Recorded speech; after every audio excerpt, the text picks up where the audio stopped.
What's going on, everybody? Welcome to the Tapped Out Wrestling Podcast Network. This is a very special edition. I am very excited. This is Heath Mulligan, by the way, and I am on my way back from Atlanta, Georgia. I just saw the last match, a pro wrestling rock and roll experience, and I have a super special guest. She's a very good friend of mine, Dr. Amber James. Dr. James, how are you doing today? I feel great. So, I'm going to give you some background information that maybe everybody doesn't need. Dr. James and I are colleagues at Southern Wesleyan University. We just had our second annual alumni cruise. We literally got back from it on Friday night, and then we went back to Atlanta tonight. And the reason being, as you know, if you're listening to this, I co-host some wrestling podcasts, and Dr. Amber James is a professional singer. She performs at the Biblical Times Musical Theater in Pigeon Forge, Tennessee. She's performed all over the world. She is a professor, voice instructor. She's the director of student productions at Southern Wesleyan University.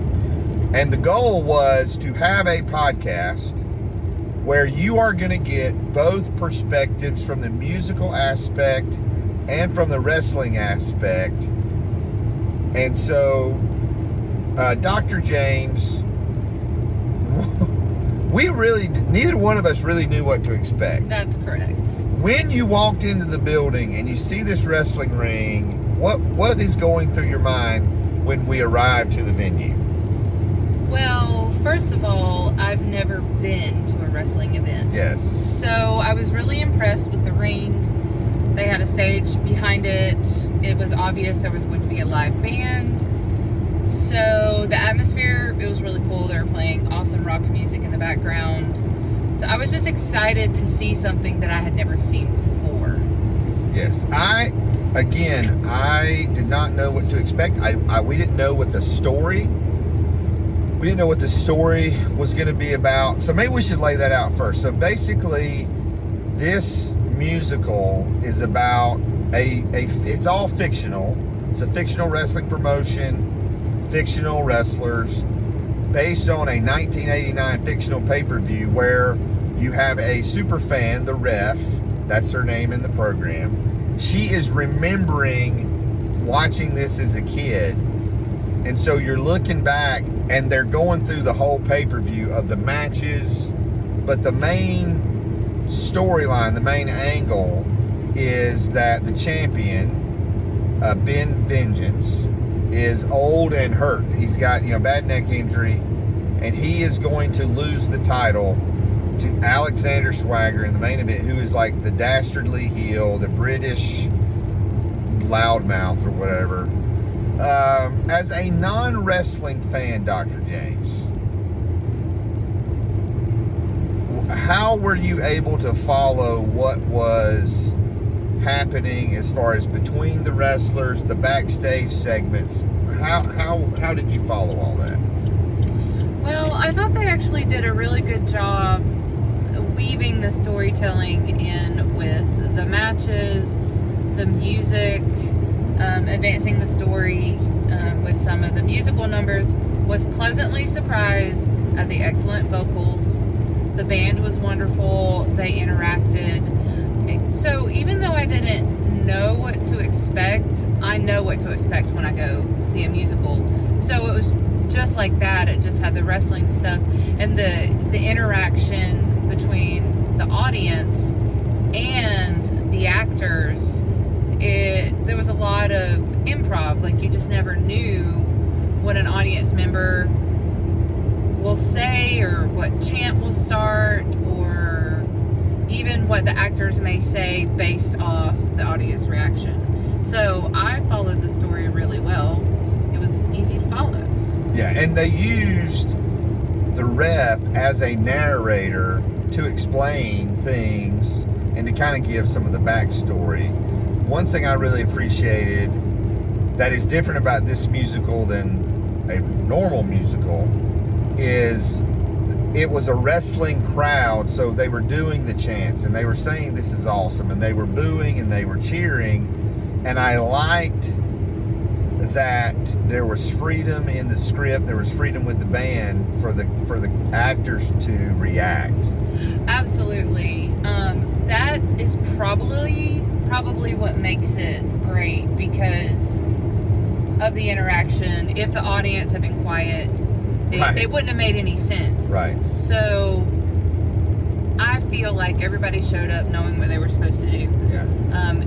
It was a wrestling crowd. I think there were some people there that were more maybe a musical theater crowd that had season tickets or something. But it was neat, just because I'd never seen anything like that before. I'd never been to a show like that. So it was a really neat experience. So I think he's one of the producers, one of the people behind the show, came out at the very beginning and said, we want you to be loud, we want you to take pictures, we want you to take videos, we want you to do all of that, which is totally against what you normally see. That's true. In a musical. So did that kind of catch you off guard? Well, when he said that, I was really glad, because then I knew I could make some notes to the show and not get in trouble. But it just made the atmosphere that much more relaxing. You know, I've never seen anything like that before. I'm pretty physically empathetic as a singer. Yeah. And as you know, teaching singing. So every time these crazy moves and the choreography were done, I physically reacted, which obviously just added to the experience. It definitely was not boring. Right. So let's talk about that. Let's talk about the physicality, I think you used the word, the fight choreography. Right. Which is like, I mean, when you do something like that on stage, say like sword fighting, right, or you know, any kind of fight, we call it fight choreography, and you usually have a separate fight choreographer from the dance choreographer who are trained in onstage combat. I've directed a couple of shows that had, you know, some pretty intense fight choreography that you had to do, and the things that you have to go through and really rehearse. You could tell that the cast had really spent a lot of time doing that. You know, one question I had asked you after the show was how much of that was like pro wrestling, and you pointed out like it's a speed thing. It's a little bit faster in pro wrestling. They definitely used some theatrical elements. There was one fight between two of the women where the music changed and it turned into a ballet, kind of, with a slow motion movement. So that was neat. Like, they definitely kind of took you out of the reality maybe of what a real fight would look like, but then that just kind of, I think that just plays into the whole narrative of what pro wrestling is. That's a very good analysis. I told you that I thought the wrestling aspect, most of it was about at 50% of the speed of what a real wrestling show would be. It was definitely more dramatic, more pronounced, there wasn't, like, this is more of a musical about wrestling than wrestling. Right. But although it was a lot of wrestling. Yes, they're in the ring is basically the stage. Correct. And so everything takes place pretty much in the ring, except for like the locker room segments. And the show lends itself well to the setup of Center Stage in Atlanta is in the round.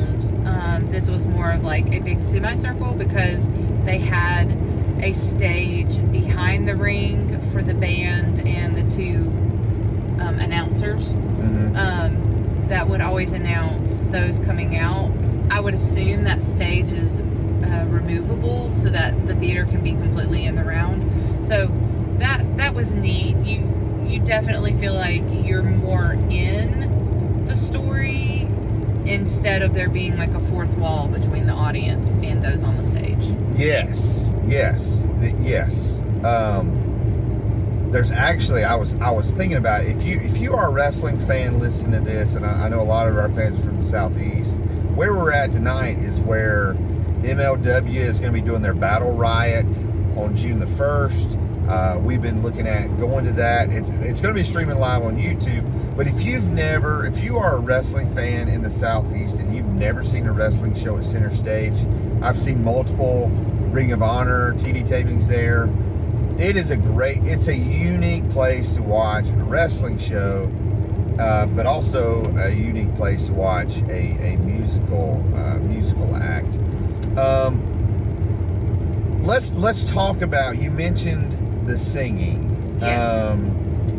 I think it was after, so that they kind of would do a few things, and then a match would start, and then it would be a song. And I told you, I do not hear very well, and it was hard for me to make out some of the words of the songs, but I felt it. I knew the emotion, and I thought, I guess the question is, what did you think about the singing? So I didn't know what to expect. So many times I have been to what I guess community theater type of events. Right.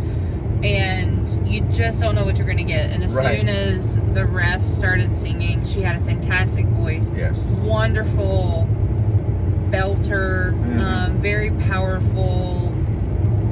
She did such a good job of commanding the space when she needed to be the focal point, but she was in the ring with everyone, and then she kind of disappeared in the ring. Yeah. Which is what I think the ref is supposed to do, because you're focusing in on the people who are having the fight. But put a pin in that. I want you to, this is a non-wrestling fan, never been to a wrestling show, who totally understands you're not supposed to see the ref during a match. So referees, pay attention. Yeah. Okay, I'm sorry, continue. The guy who played Ben Vengeance, his name is Anthony Nucio. I think that's how you say his last name. Right. And then the girl played opposite him, Michaela Agrella, who was the fabulous Miss Jenny. Yeah. They had the best vocals. They had this wonderful duet towards the end that just kind of gave you goosebumps. Yes, it did. It gave you goosebumps. It did. Holy cow. It would like build. Yes. And then it would soften, and then it would build again. Yeah. And so it just kind of took you on a roller coaster ride. There were some of the actors, maybe it definitely came across that maybe singing was not their first thing that they're really good at, and they more kind of rapped, but that was nice because it was just it was a different way of delivering the text. Right. Like you, I hear better than you, but I did not always understand, but I agree with you that you could feel it, and some of that is just maybe the venue, it was loud in there. Right. And you're listening to songs that you don't know. Right. So even though it's the rock style, it's not music that you've heard on the radio. It's music that was specifically written for the musical. So if you've not listened to that and you don't have a basis for it, you're hearing this stuff for the first time. And then, we all know, like, the songs that we like and the songs that we love, we know them because we listen to them over and over. So I think if you had maybe listened to the soundtrack before you went, if you're that kind of person, some people like to be completely surprised, you may know a little bit more. It won't give the story away. Like, if you just listen to the music, it doesn't, like, you need that extra piece of the interaction of the actors and the storytelling and the wrestling to get the full story arc. Let's talk, we were talking about this walking to the car. Let's talk about the musicians, because it was a smaller band, but there were definitely times when you took a note that some of the musicians got into the ring for some of their solos. Sure. So the band leader was their keyboardist. She provided some extra vocals. She and the guitarist came into the ring for one song and actually interacted with some of the characters in the story. And another part, the violinist, which is very non-traditional for this style of show to have a violinist, but it was actually electric violin. He came into the ring and had this wonderful violin solo. Yeah. That was really cool. And I like that because I'm a firm believer in live musicians at musicals. All of mine that I direct, I don't do canned music. I understand that some venues have to. Right. Budget, space, each to his own. But having live musicians in the room really makes it a cool experience. How one thing I read was that the band leader, if I'm not mistaken, actually wrote the score and may have wrote some of the lyrics, but like, how much of a difference do you think that makes, that the person who actually wrote the score and the lyrics, that they're in the band? Like, I know you direct stuff all the time, it's not stuff you wrote, but for this kind of show, I'm not a writer. Right. You heard just the music, or like wrote also the storyline? Well, the song lyrics. The song lyrics. Yeah. So that's super helpful. It was really tight. The band was tight. They were on point the entire time. She would do these cool, like, I could hear her, she would count in, or there was an actor who I think needed a cue. Yeah. And when she was in the ring with him, she would hold up her fingers like 1, 2, 3, 4, right. and then he would come in on time. And so she did a great job. Yeah. She was in it as if she were a character in the story, even though she was in the band. And I just often watched her because she was in a place that I normally am. I'm conducting an orchestra, or I'm conducting from the keyboard, or adding background vocals or something. So I think it makes a huge difference because she has got a vision when it comes to that music and how it fits into the story. She's then able to communicate that, and then I just think it makes it that much more authentic, maybe. Yes. Yeah. I think that's a good word. Let's talk a little bit. Two of the characters were the male and female commentators, which and so the male commentator was more of a heel commentator, kind of a bad guy making jokes. They were tremendous. They were talking kind of throughout, giving commentary on the match, giving the backstory for different things. And then they were some mic issues, and they played that up. Yeah, like when a microphone wasn't on when it should have been, or crackly sound or something, which didn't happen a lot. Right. But it did happen a couple times. He totally made a joke and everybody laughed, and it just, kind of played into the relaxed nature of the energy in the room. They played off each other well and definitely had some great jokes. There was, in the background behind the ring, and they kind of served along with the ref, because the referee was a bit of a narrator. Yeah. She also, something we haven't talked about yet, is I felt like it had an educational component. Yes. Because the actors would freeze frame, for lack of a better word, and she would educate the audience on a term. Right. Like, I don't know, was it like screw job? Yeah, screw job. I noticed that people would wipe their feet before getting in the ring, and you told me, that's something that, but she would educate people on terms or helping them understand what was happening. I thought that was a really neat take. Yeah. Because what that showed me right there is, okay, what was the purpose of this show? Is it just, let's just have a fun musical about wrestling? Or is it, you know what? Pro wrestling would love to use the medium of musical theater to gain new fans and to bridge the two art forms together. To me, that is a better purpose, and you're going to have a better outcome from there, because musical theater obviously has a huge fan base. Right. Pro wrestling also has a huge fan base, and when you can bring those two together, the people who don't have a background in wrestling, then they don't feel so left out of the party. Right. And so me walking away, I feel like I know more. And then, so when you talk to me about wrestling things, as we do often, I'm going to have more, I'm going to understand more and get it more. So I appreciated that as an educator myself, learning about the performance art that matters. So here's a question, and we'll talk about this a little bit more at the end. So as someone who's never been to a wrestling show, you're not a wrestling fan, after seeing that musical, if I said, hey, we're going to go to this wrestling show, would you be more likely to be open to attending a wrestling show? Yeah, I actually was thinking about that towards the end. Just because I felt like I got like a nice taste in a space that is comfortable for me. Yeah. You know, we have talked about before, just because it's such a big part of your life, and I'm like, hey, I think it'd be fun to go with you to a wrestling show sometime. Right. I'm actually glad that we did this first. Yeah.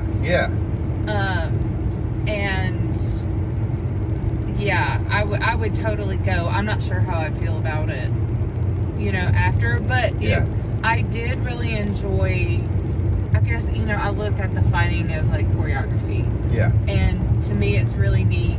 I reacted every single time, and so I think I would really enjoy that. And I feel like if you know what to expect, like, it is what it is, and pro wrestling does not apologize for its mission, I guess you could say. It's entertainment. And it's entertainment, and I loved seeing the actors that just fought each other have conversations and friendships and things like that, and knowing that that's something that's in pro wrestling, that you can shake hands and there's, you know, that is cool to me. That's a neat aspect. I assume that happens for real. Yes, but when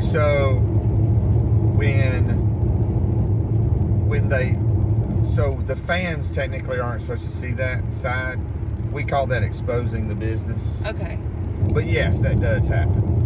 But we wish they didn't make a big deal about, hey, these two guys hate each other, they just fought, but they're really friends. Like, we try. Yeah. It's true. Well, but because it kind of like takes away from the, like, I mean, every story, there's got to be some kind of conflict. There's got to be some kind of rivalry and some kind of, you know, ending. That's why we read books.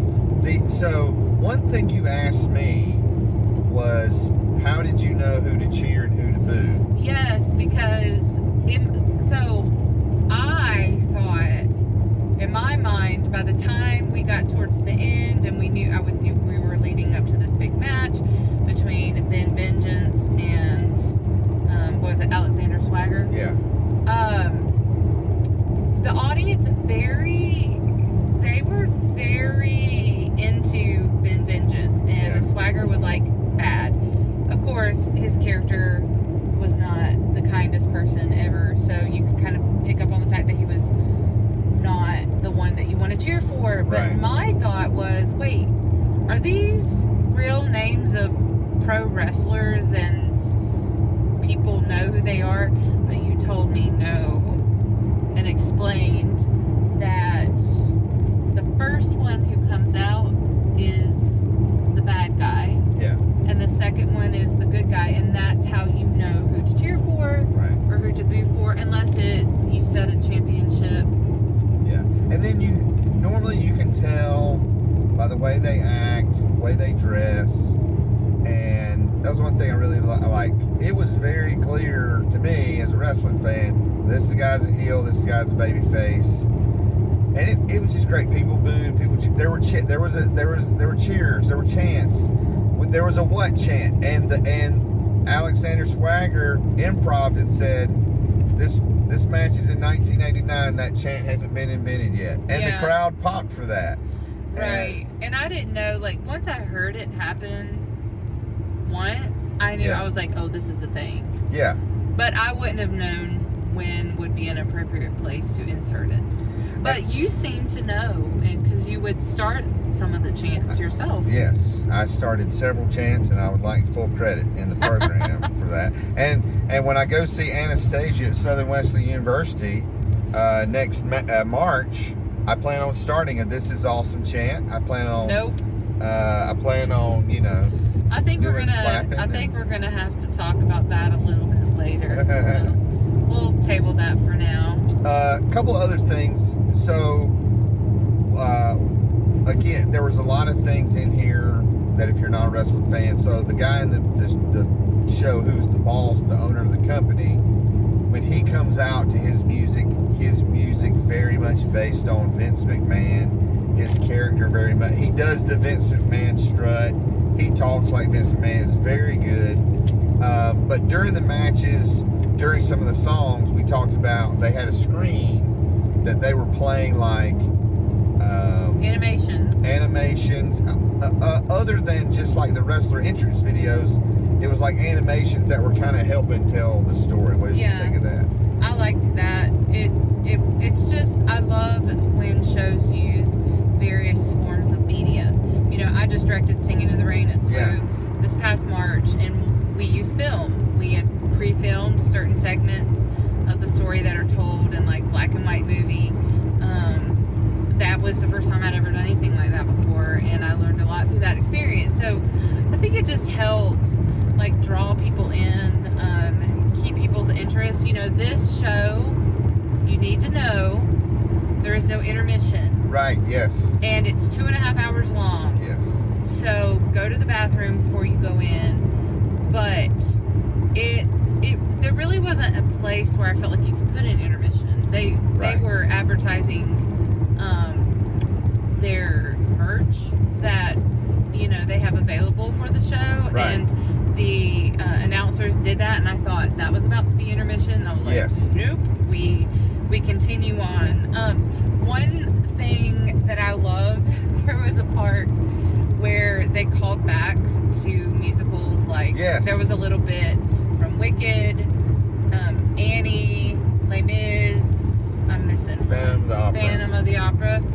And when that happened, it made me feel that the pro wrestling world was reaching out to me in another way. Like, it just made me feel included in the room. I didn't necessarily chant along, or I would clap, or, you know, I really enjoyed more so seeing other people around me react and just kind of take it all in. Yeah, because I was yelling the whole time. I'm kind of hoarse right now. Well, yeah, you were very vocal. I was yelling, and it was highly entertaining. It really was. I mean, it was highly entertaining listening to you being so vocal. But I think I told you, like, again, I didn't know what to expect. And we, after like the first number and like the first backstage segment, I think I leaned over to you and I'm like, this is already better. This is already better than I thought it was we gonna just be. weren't sure. Like, we weren't sure what to expect. One thing that I loved that they kept saying, and I guess maybe this is something in the wrestling world, like, nothing in the ring is personal. Right, that's what they say. I just think that, like, there's a lot of truth and just, like, life lessons. Yeah. In that, we tend to, you know, get upset when people speak into our lives or something, like, help us learn and grow. And I just kind of like that. It's like the ring is a place where, like, this isn't personal. Yeah, we're performing here. Exactly. It's about the performance. And so I really enjoyed that. Yeah, so Mickie James, if you wrestling fans will know, TNA, WWE, just one of the all-time great women's wrestlers. She is in this. She does a great job singing. She's also, you know, a recording artist. She was super nice. Her husband, Nick Aldis, who works for WWE and is the general manager of Raw. Is he the general manager? Yeah, he's the general manager of Raw or Smackdown. I should know this. I'm confused right now. I'm an old man. I get confused. He was there. Mickie James was super nice. She took time to talk to us. We got a picture, and she was just great. But she did. You wouldn't know because you not a wrestler. But she did, from my vantage point, she did give a little star power. But she's not like one of the main characters or anything at all. She had more of a cameo appearance. Yes, that's true. Yes. As this wrestler called the Mother, and just a nice cameo appearance. Someone who I'm sure brings. Not that I feel like the show needs legitimacy, because I felt like it can stand on its own, but it can help to have somebody from the wrestling world in the cast, because that's just going to, be a bigger draw. Yeah, it was. I'm trying to think what it was. It was a very, very fun show. And some of the song, even though, like I said, I couldn't really hear some of the lyrics. I would totally listen to this soundtrack, because some of the songs are very powerful. You mentioned the one that like the final duet between Ben Vengeance and Miss Jenny, and they sing the song that the referee sings at the beginning, and it's about coming, makes you feel alive, coming alive. Yeah. And so they kind of do a callback to that, and like you can tell, oh man, I want to know the words of this song. This is like I feel this song like you want to add that song to your playlist. 100%. I want to hear that song, and I just had so much fun. I had so much fun. There was a good vibe. There was a good buzz. Great energy. The Nightmare Factory, they posted this on Facebook. We met some of their trainees. They sent their whole current class. They sent to the show tonight, and I thought that was great. I didn't recognize anyone there from local Georgia wrestling shows. I'm sure there were people there that have never been to a wrestling show, but it was a very fun night. It was a fun venue. Well, from the perspective of a musical expert, my big thing that I, said to you when we left, it's a perfect mashup of musical theater, rock music, and pro wrestling. Yeah. And I just feel like you can't go wrong there. It's really cool to see all those genres come together, and I enjoyed it. I'd go see another one. I don't know if another one exists. No, this is like the first one ever. If you can get somewhere to see this as they are on tour and checking out their schedule, and you are a musical theater fan, or you want to learn more about pro wrestling, or you're a pro wrestling fan, you're gonna love it. It's great. The singing is great. The acting was wonderful. The stuff in the ring was shocking and like really cool. It was really good. Yeah, so I was telling you, if you're a pro wrestling fan, find someone who's not. Take them to this. If you are a musical theater fan, find a pro wrestling fan and say, please take me to this. Let's real quick. You mentioned you were physically empathetic. Right. What does that mean? No. When you're watching the action in the ring, you know it's choreographed. But did you ever think, man, that's gotta hurt? I did, and this one thought I had was, when they would react to their injuries, and I'm putting that word in quotes. Yeah, they were selling. When they're selling it, I thought, so I wonder if there's like a pre-planned, either something they say or they do to let the other actors know that, no, I'm really hurt. Because I thought, this has high potential to, like, if something doesn't go exactly as planned, and there was so much variety in the fighting. Yeah. I thought, is there a signal? Yeah. So, in a real wrestling match, the referee is there to make sure everybody's safe. So if the referee sees something off, they will check on the wrestler, and if the wrestler is really hurt, they will put an X up with their arms. Okay. And that's just a sign like, hey, we're ending this match. Now, sometimes the person may be hurt, but they can finish the match, and then they'll go ahead and finish the match, but they'll just go ahead and end it right there, get pinned or whatever. But yeah, that's a very good question, because the girl who's the referee in this show, she's not a real wrestling referee. No, I mean, it was obvious she is trained, in acting and singing. Right. And so I would be interested what their protocols were if, now again, wrestling is not fake, and she's talked about that. It's not fake.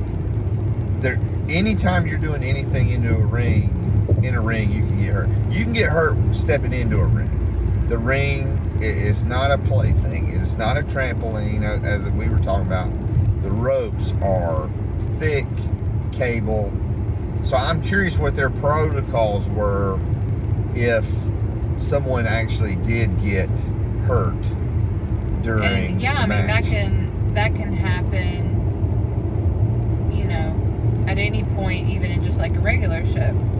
And so always having a plan for if something goes wrong. Every time the floor was smacked into, it just was jarring to me physically. Just because I react, like if I see someone getting hurt, then I usually hurt in that part of my body. But it actually wasn't that bad.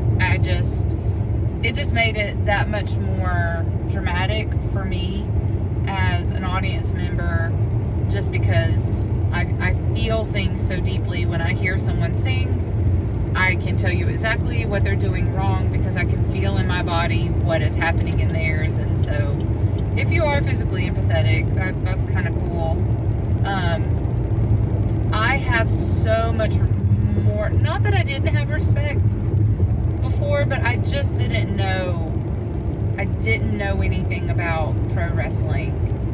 And seeing how hard they were working, and they were sweating, and there were some sequences in the ring that were really long, like 8 minutes long or something, and that's really hard, knowing like how much time they invested in rehearsal.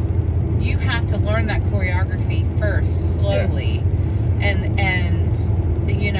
we do something, we call it a fight call, and I'm sure they had the same thing, and they can't go through a fight call for every number, but those very difficult moves that they do have in the show, they, I'm sure did a fight call where you go through it slowly before, the space opens up to the audience to come in, just making sure that you're like prepared, that your head's in the right space.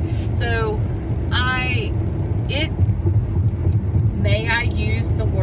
would use the word, it's beautiful to watch it unfold, especially from someone like me. I know what goes on behind the scenes when you're choreographing a show or doing fight choreography, and the time it takes to rehearse it. So I really appreciated that.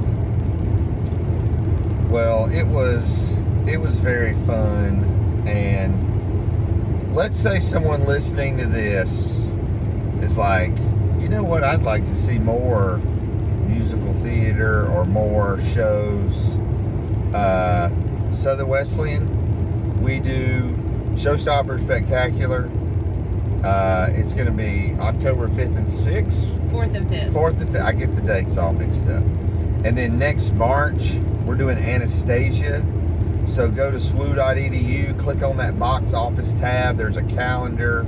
You can support our shows. We're always looking for sponsors and donors. Absolutely. And now, here's the other shameless plug. Don't forget, fans, you got to go on YouTube, Tapped Out Wrestling Network. You got to subscribe. You got to hit that like video. You got to hit the bell. You got to get those notifications. Don't forget, we're everywhere you can find audio podcast. And if you want even more content, or you want the content early, you got to go to patreon.com/tappedoutpod, and you can become a member today, and you get the Tapped Out Wrestling Podcast. You get Tapped In, where we talk about indie wrestling. That reminds me, I got to record that episode. Monday morning about the indie wrestling. I'm sure we'll talk about this on the show. Dr. James, any other thing you'd like to plug or promote, or any final thoughts on the last match? No, I just appreciate that you asked me to go. Gave me a new experience, something that I will never forget. And thanks for featuring me on your podcast this week. Well, if you're ever in the center stage area, check out Marlowe's Tavern, and we give it our 2 thumbs up. Get the black and blue salad or the Wagyu burger. The Wagyu burger. It was one of the best burgers I've ever had. It was tremendous. Asked for what was our service? Joshua was our server. I think Josh. He was great. It was a good meal. Sit outside. Sit outside. It was so nice tonight. The weather was perfect. It was a good night. And fans, we appreciate your support. And you need to go check out the last match. They've got a few more tour stops, but check them out. Support them. If it comes out on DVD or streaming, make sure you support musical theater, support professional wrestling, support independent artists to help them achieve their dreams and share their great work with the world. So, for Dr. Amber James and the Tapped Out Wrestling Podcast Network, this is Heath Mulligan, and we'll see you at the matches or Bye. the show.